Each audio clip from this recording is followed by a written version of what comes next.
Assalamualaikum dan salam sejahtera. Saya Puteri Azwa binti Ahmad dari Politeknik Tuanku Syed Sirajuddin ingin menyampaikan kajian saya yang bertajuk A Barrier Coverage for Border Civilian in Wireless Sensor Network. Yang itu adalah mengenai sempadan kawasan liputan untuk pengawasan sempadan menggunakan teknologi wireless sensor network. Berikut adalah kandungan pembentangan saya, iaitu berkenaan dengan latar belakang kajian, cabaran dan juga isu dalam sempadan kawasan liputan dalam pengawasan sempadan, isu-isu yang berkaitan dalam implementasi sempadan kawasan liputan ataupun dikenali juga sebagai barrier coverage, ulasan karya dan juga penutup.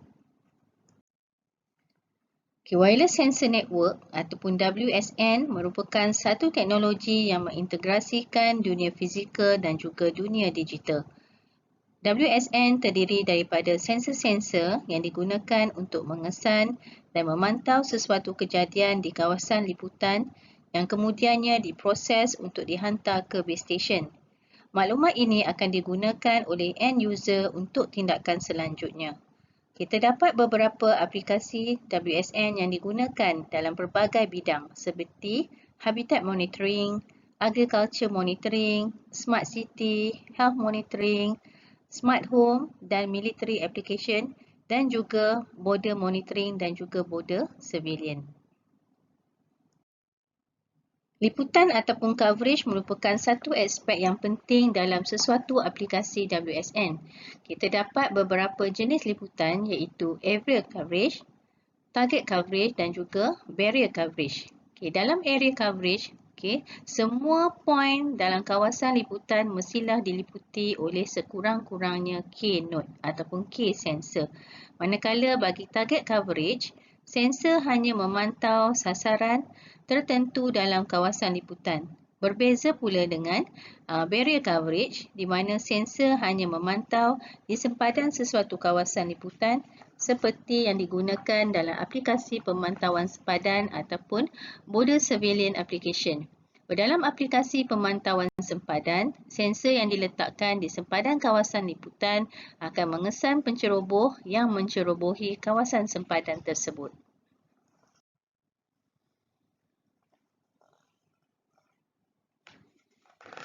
Cabaran dalam sempadan kawasan liputan. Terdapat beberapa isu dan cabaran dalam kawasan sempadan. Operasi konvensional yang diamalkan sekarang adalah satu operasi dalam kawasan sempadan yang merangkumi anggota keselamatan dan juga checkpoint di sempadan negara. Sebagai contoh, sempadan antara Malaysia dan juga Thailand, penempatan anggota keselamatan hanya tertumpu di pintu-pintu sempadan.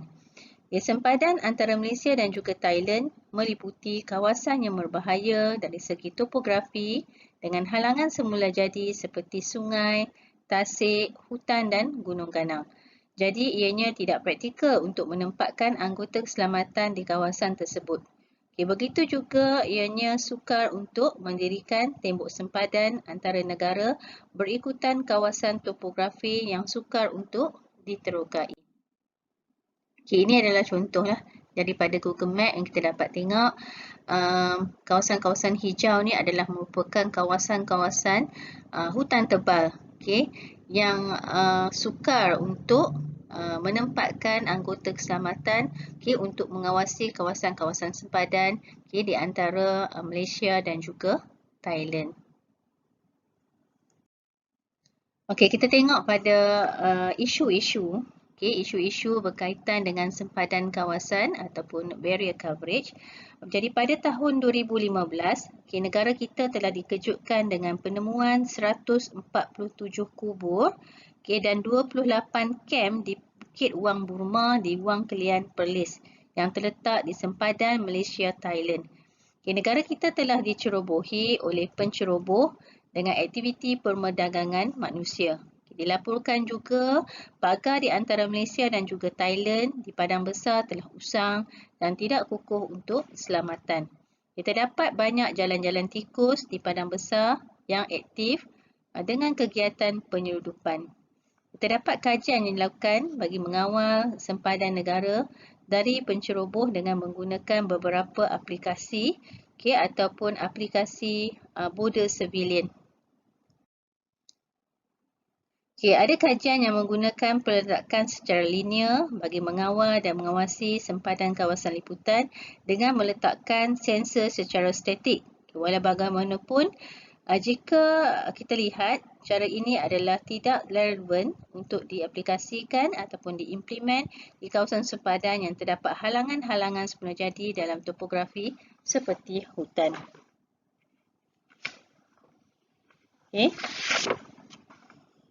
Oleh itu, peletakan sensor secara rawak adalah satu cara yang praktikal. Menggunakan UAV, penggunaan UAV ataupun unmanned aerial vehicle juga boleh digunakan dalam kawalan sempadan, namun terdapat kekangan seperti keadaan cuaca yang tidak menentu, menyukarkan pengesanan dan pengawalan kawasan sempadan serta kos UAV yang tinggi. Jadi pelbagai kajian yang telah dijalankan berkaitan dengan liputan sempadan kawasan dalam peletakan sensor secara rawak, yang mana pengkaji menggunakan konsep mobility dengan mengimplementasikan mobile node supaya sensor dapat digerakkan bagi mengatasi masalah dalam peletakan rawak seperti lubang liputan ataupun coverage hole dan pengesanan bertindih ataupun sensing overlapping.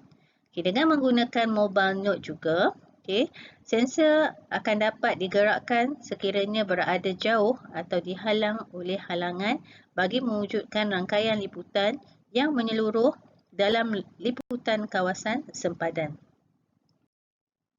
Ini adalah contoh, kita bagi contoh antara sempadan Malaysia dan juga Thailand. Ada kajian yang menggunakan linear deployment, yang mana sensor-sensor diletakkan secara statik. Cara tersebut adalah tidak praktikal kalau kita nak implementkannya pada kawasan sempadan, contohnya kawasan sempadan di antara Malaysia dan juga Thailand ni, di mana kita terdapat banyak halangan-halangan topografi. Di mana kita ada hutan yang tebal, kita ada sungai, kita ada tasik dan juga gunung ganang. Jadi salah satu cara ataupun implementasi deployment untuk barrier coverage ni adalah menggunakan peletakan secara rawak. Jadi bila peletakan secara rawak ni juga dia ada limitasi. Di mana bila kita deploy sensor itu secara random ataupun rawak, kemungkinan peletakan di antara satu sensor dengan sensor yang lain tu ada yang jauh ataupun akan berlaku pertindihan sensing. Jadi konsep mobility sensor digunakan oleh beberapa author ataupun pengarang ataupun pengkaji researcher yang mana dia menggunakan konsep mobility sensor supaya kita dapat meminimumkan coverage hole dan juga sensing overlapping dalam peletakan node secara rawak.